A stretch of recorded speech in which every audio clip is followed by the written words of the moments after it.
Thank you for choosing Rank the Movies for your choice for this Wednesday's video. Well, here we are once again talking about our directors. We've talked about Barry Sonnenfeld, we've talked about the legend of Spielberg, we've talked about the greatness and listened to me gush over Mel Brooks. This week, however, we're talking about not one director, but two directors.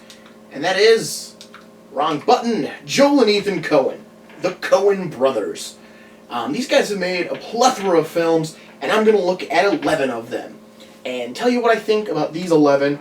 If I don't have a Cohen Brothers film on here, it's because it ranked lower than 11th. So for those of you that are fans of movies like Intolerable Cruelty, A Serious Man, or a plethora of their other films, it doesn't mean I didn't care for them, it just means they fell under 11. So here we go, number 11, Raising Arizona. This is a classic one that the Coen Brothers did, starring Nicolas Cage, where he is a convict who ends up marrying a cop, and they end up stealing a kid because they can't conceive their own. It's a pretty decent film. It's definitely low on my list, mainly because I only ever want to watch it like once a decade.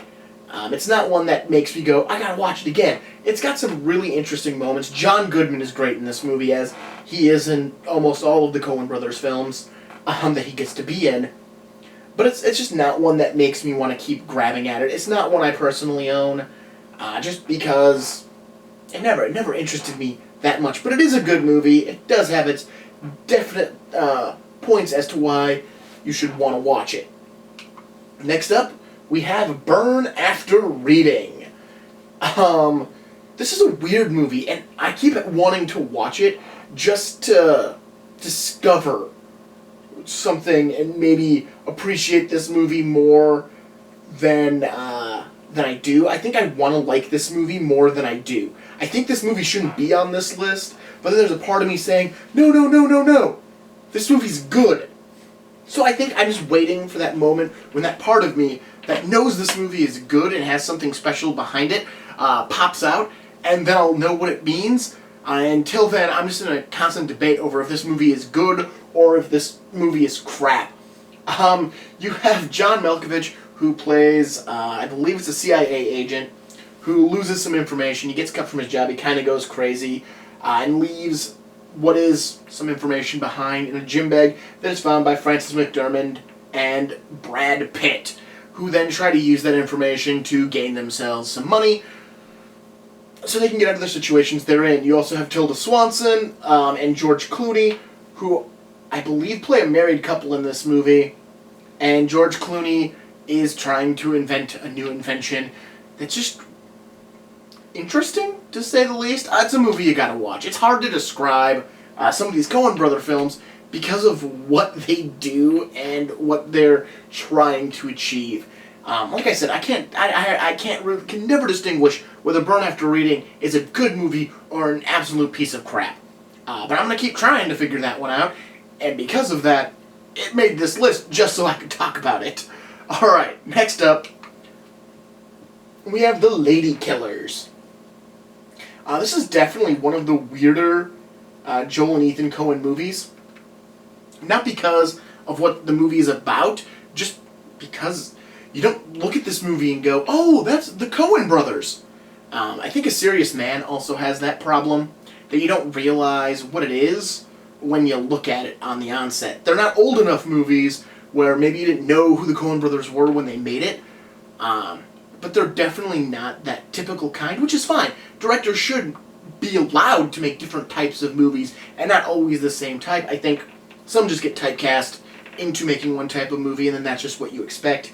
And I think the Coen Brothers kind of are in that category at some levels. But anyways, you have Tom Hanks starring in The Ladykillers. This is a remake of a classic film.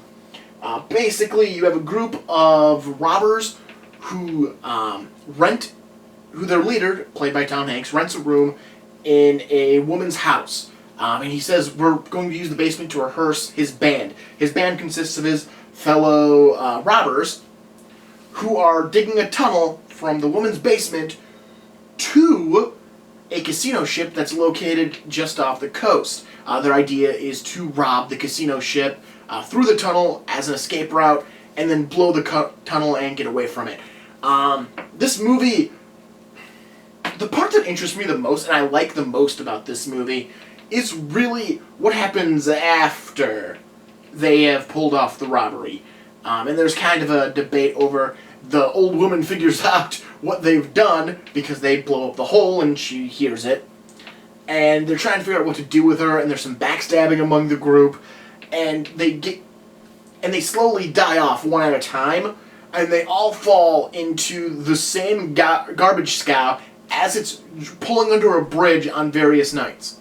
I think that's really inventive and really cool. That is my favorite part of the Ladykillers. Overall, it's not a bad movie. It's worth checking out if you've never seen it before. But that was it. That's what I really enjoyed about that movie, and that's what hit me as, okay, this is definitely something the Coen Brothers had their finger on, because that is super Coen Brothery. Next up, the Hudsucker Proxy. This one, much like Burn After Reading, I'm still trying to wrap my head around from when I watched it last. And I'm still in the argument if it's a great movie or an average movie. So not quite, is it good or bad? Is it a really good movie, or is it just an average movie? Again, I keep wanting to put it higher in that category, which is why I have a copy of the Hudsucker Proxy on Blu-ray hanging around my apartment, because one day I'm going to watch this movie, I'm going to rewatch this movie, and I'm going to make a decision. Basically, you have Tim Robbins, who works for Hudsucker Industries as a mail boy. One day, the owner of Hudsucker Industries, Mr. Hudsucker, jumps out of a window and crashes to the streets below. The decision is made that they're not going to install Paul Newman, who is the second in command, as the new CEO, because they're afraid of the backlash and that they can actually get the company much cheaper if they just buy it after it tanks. So they take Tim Robbins, mailroom clerk, install him as the proxy CEO, and he ends up creating the hula hoop. This is not based on a true story, but he ends up creating the hula hoop, which makes hundreds and thousands of dollars. How he pitches the hula hoop is genius in this movie, because all he does is draw a circle, and then holds up the circle and goes, "It's for kids." That's it. That's his pitch of the hula hoop. Nobody gets what it is until he finally is allowed to make a prototype. It's a weird movie. It's got a lot of very dynamic sets, which I think threw me the first time I watched it, because these are big dynamic sets, and I just wasn't prepared for that. Overall, though, if you just want to see a weird movie, definitely check out the Hudsucker Proxy. It's an interesting movie. Like I said, I still have a debate about it, and I need to rewatch it again. But again, I really wanted to talk about it. And when I looked at the full spectrum of Coen Brother films, this was one that got to get ranked higher because I did genuinely like the movie, and I genuinely wanted to talk about it. Just, again, help myself wrap my head around it. Also, there's a giant clock in the movie that apparently controls time. Yeah, that's why I need to wrap my head around this movie. Alright, next up, we're going to talk about Miller's Crossing. This is another one I needed to wrap my head around after I watched it the first time, but luckily for you, the viewers, I have since watched it a second time, and I appreciate this movie far more than I did the first time around. This is a 1950s crime thriller, which is just really fun. The Coen Brothers period pieces are a lot of fun. You have Gabriel Bryan plays the second in command for one of the two big mobs in, I want to say it's New York, but I'm probably wrong. So I'm going to say it's New York anyways and just smile and nod. Okay. He is trying to figure out how to deal with the other rival mob in town who are trying to kill his boss, trying to kill him, trying to take over the organization. At one point they realize that John Turturro is stealing from them, so he's ordered to go take him into the woods and shoot him dead to prove his loyalty to one of the mob bosses. The sketchy part is the woman his boss loves and he is also interested in, this is her brother. So he ends up taking him into the woods and he doesn't shoot him, he lets him go, but a body is found anyways. And it's a really weird, it's a hard to explain period piece. It is an interesting film, and like I said, I didn't quite grasp it the first time I watched it, but the second time around, I got what this movie was about. It was an interesting movie the first time around, so don't sit there and go, well, if I gotta watch it twice to understand it, it is an interesting movie, and maybe you're smarter than I am, or we're in not a half-awake state when the first time you watched it, and you'll pick it up way quicker. But no, I did like Miller's Crossing. It's one I do maintain a copy of in my collection, because I enjoy this movie now, and it's definitely worth the time to sit down and watch it. Alright, next up we have The Ballad of Buster Scruggs. This is the latest Cohen Brothers film, and is the Netflix exclusive Cohen Brothers film.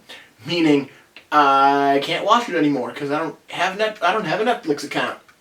I never used it. I used my Netflix account to watch The Ballad of Buster Scruggs when it first came out. This is a much... This is another multi-chapter kind of story. It's called The Ballad of Buster Scruggs. That is one story in this entire kind of a thing.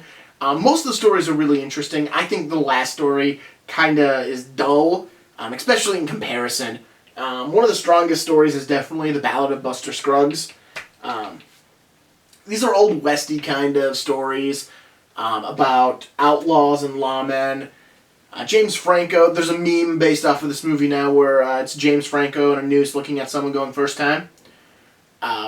Which is great, especially once you've seen the movie and you know he says that because, well, this is the second time today he's been hung. It's an interesting movie. Again, it's hard to explain these kind of massive pieces of film other than to say, if you're interested in it, check it out. It's definitely worth the time. Like I said, there's one or two dull stories in it. But the vast majority of this movie is a very interesting piece of film that's definitely worth the time to sit down with. Next up we have The Big Lebowski. Oh yeah, Lebowski. This is probably one of the most famous Coen Brothers films ever made. This is the one. This is the one people talk about. Like, oh, did you see The Big Lebowski? I did. This one took me a minute too. I think most of the Coen Brothers films take me a minute. Very few of them I just get like that. Most of them it takes me a minute to get them and understand what's going on. And The Big Lebowski was one of them. I'm not going to go into details on this plot. Most people know what The Big Lebowski is about. I like it. It's a great movie. And for those of you keeping score at home, this is number 4. I got 3 more movies I personally like more than this one.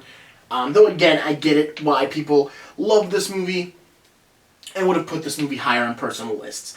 I understand it, but me, I gotta say, I really like Oh Brother, Where Art Thou? I'm sorry, that was 5.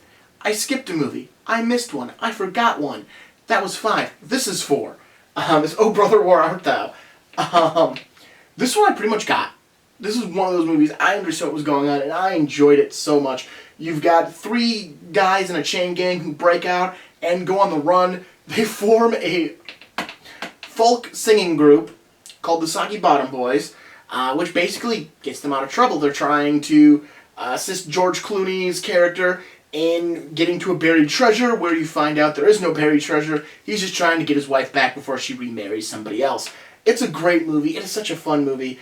You got George Clooney, you got John Turturro, you got Tim Blake Nelson and John Goodman, all giving painfully strong performances in this movie. It is a lot of fun. If you've never sat down with Oh Brother, Where Art Thou, do it. It is worth the time. You're not going to regret it. Next up, Barton Fink. We have John Turturro and John Goodman again. This is the 3rd Goodman film in a row, by the way. Again, for those of you keeping track at home, because John Goodman has made so many films for the Coen Brothers. It's hard to catch when he's not in. This one, I was super interested in this movie when I first read what it was about, and I was super interested in this movie the first time I saw it. I keep fiddling with my advancer, which is why it keeps jumping screens. I'm going to set that down so I don't fiddle with it anymore.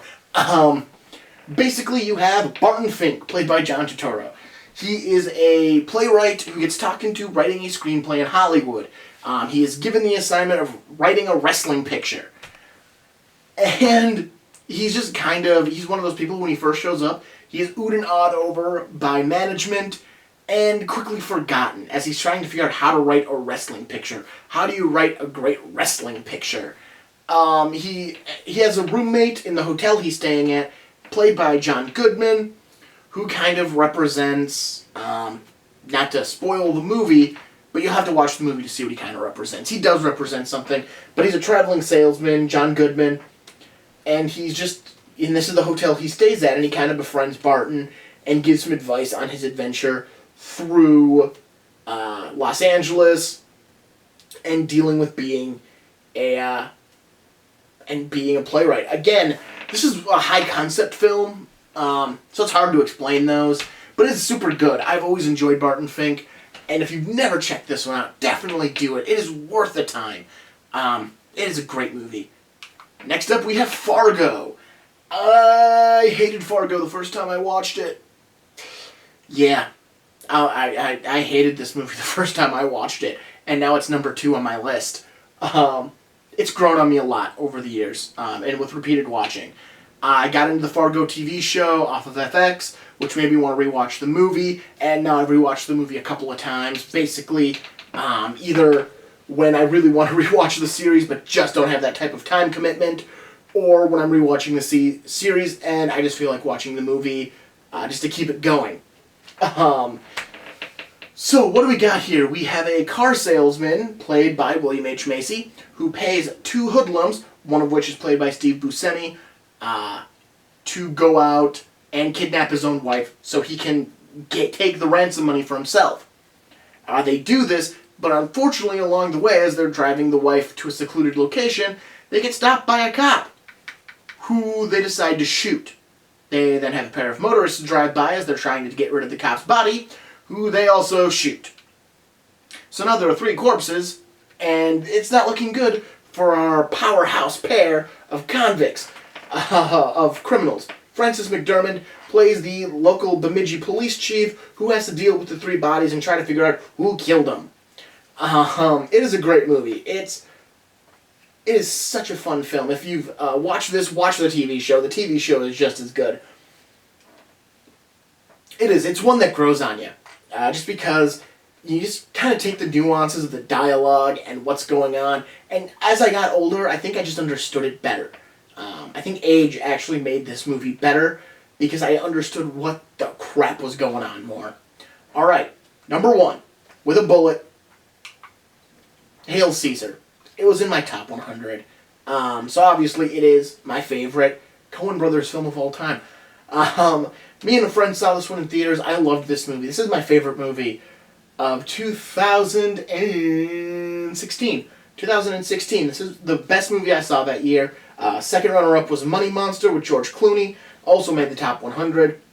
But this is such an interesting film. It's a 50s epic about a movie studio with Josh Brolin as the head of the studio, who is just dealing with all the crap that gets handed to him from the actors, the directors, the producers, a band of communists who steal his actor.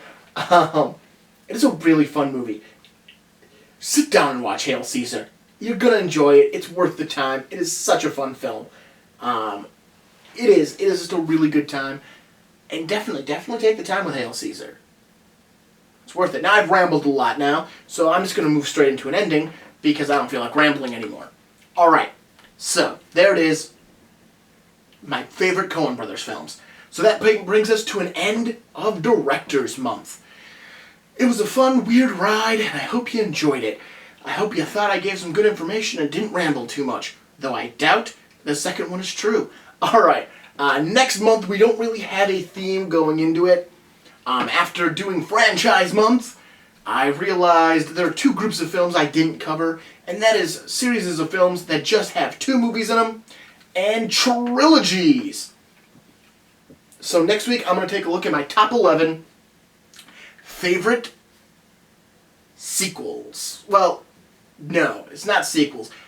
That only have a sequel. There's only 2 movies in the entire series. There isn't, it's not a franchise. It hasn't been extended out to that. The week after that, I'm going to look at my top 11 favorite trilogies. So, stop on back next week. Hit the subscribe button if you want to make sure you don't miss those videos. Comment if you got something to say, probably about how Big Lebowski should have been rated higher, or that I missed a Cohen Brothers film you really like. If it's Inside Llewyn Davis, I don't get why you like that movie. I was bored out of my mind. Maybe that's one I need to rewatch again and I'll understand it more. But I can't imagine that works with all of them. Otherwise, check back next week for a talk about movies and their sequel that only have one sequel. Otherwise, I'm Martin Prevost. This is Rank the Movies, and have a good one.